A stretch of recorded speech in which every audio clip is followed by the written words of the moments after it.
thank you for joining me. I want to talk about settings. I know some people choose wonderfully romantic settings to propose, whilst other folk, I imagine, just say it when it comes to them naturally. But I saw an article the other day about some of the world's top restaurants, and I was amazed to find that I'd actually eaten in one of them, the Blue Elephant in Bangkok. And it was an amazing place. It was gorgeous.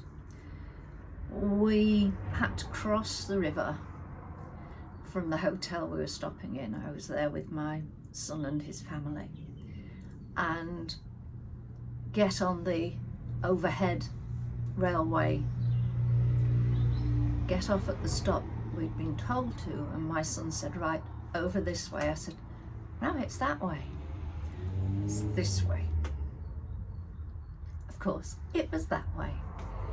But we arrived, and my younger granddaughter tripped as she went in the door. And as we opened the door, there was this beautiful setting of a restaurant with lovely cutlery, bronze cutlery, beautiful place settings, and couples. And we walked in with a child, and when she heard, she could really I was really quite inclined to turn around and let's make our apologies and go. But we were trying to settle her, and one of the staff came over and said, would you like to come over here? And I thought, well, they're going to stick us in a corner. They did, but they pulled our table out to make some floor space, and he sat there with the children, brought some toys and brought some of the beautifully carved vegetables, and was happily playing there with the children. And when their food came, he helped the children, and it was amazing.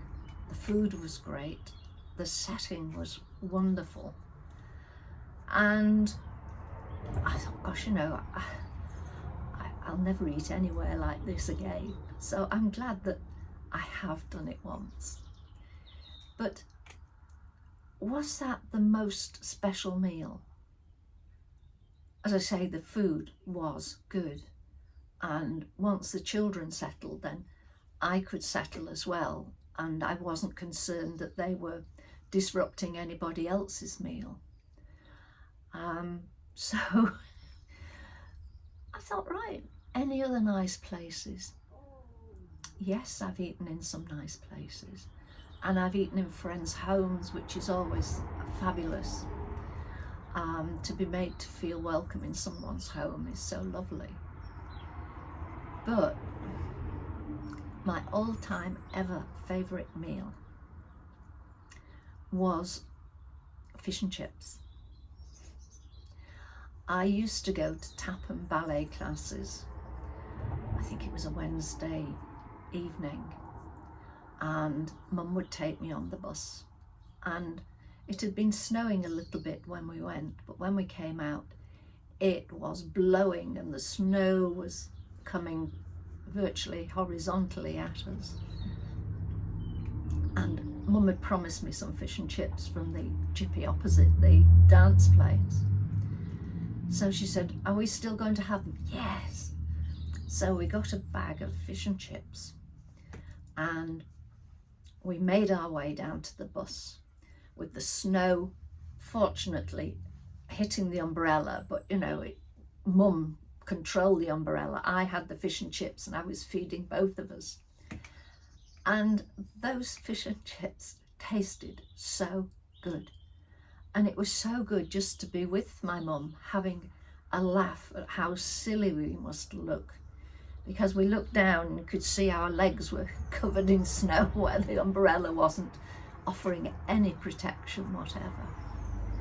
So for me, because of the setting, and not a wonderfully beautiful setting, rather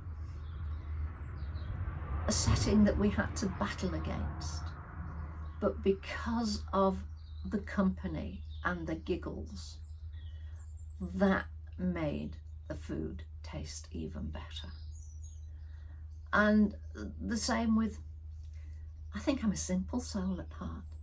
When we lived in Cyprus, we used to go to a place called Snake Island, and there was a cafe there that had tables set in the water, so you'd got the water lapping round your feet whilst you ate. And it was just egg and chips with a great big wedge of lemon to squeeze all over it. And again, because of the setting, but because that setting made us feel different, made us feel relaxed, that helped. So our homes, how do you make your home, your setting for you to live in? What do you do to make that feel good, feel how you want it to be? Doesn't matter about anybody else. My house is often a tip, because I'll have crafting things out, or I'll have recording things out, or whatever. And if people come and don't like it, then I now have the strength to be able to say, that's fine, this is my home. And I know that my friends accept that. But then I'll go into other friends and their houses are immaculate and impeccably tidy and everything in its place. But that is them and this is me. So it's what works for us. And people come into my home and say, oh, it's so warm and homely in here. So I'm doing the right thing for quite a few people. But it is a personal thing. And we have to stop ourselves comparing with others. We do, far too often.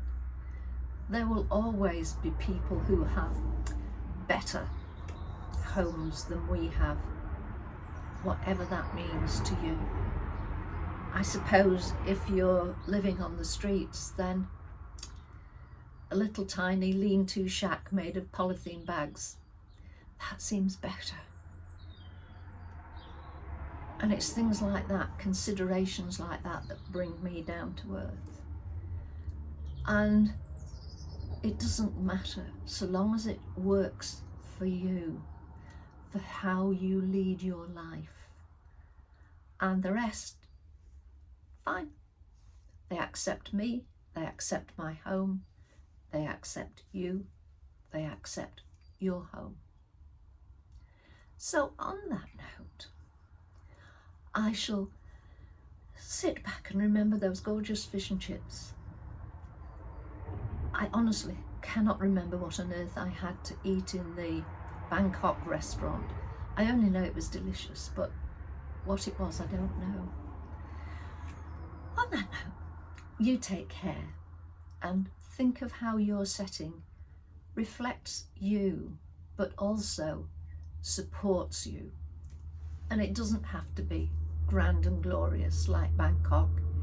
It can be everyday, down to basics, like ploughing through the snow with a bag of fish and chips. On that note, take care.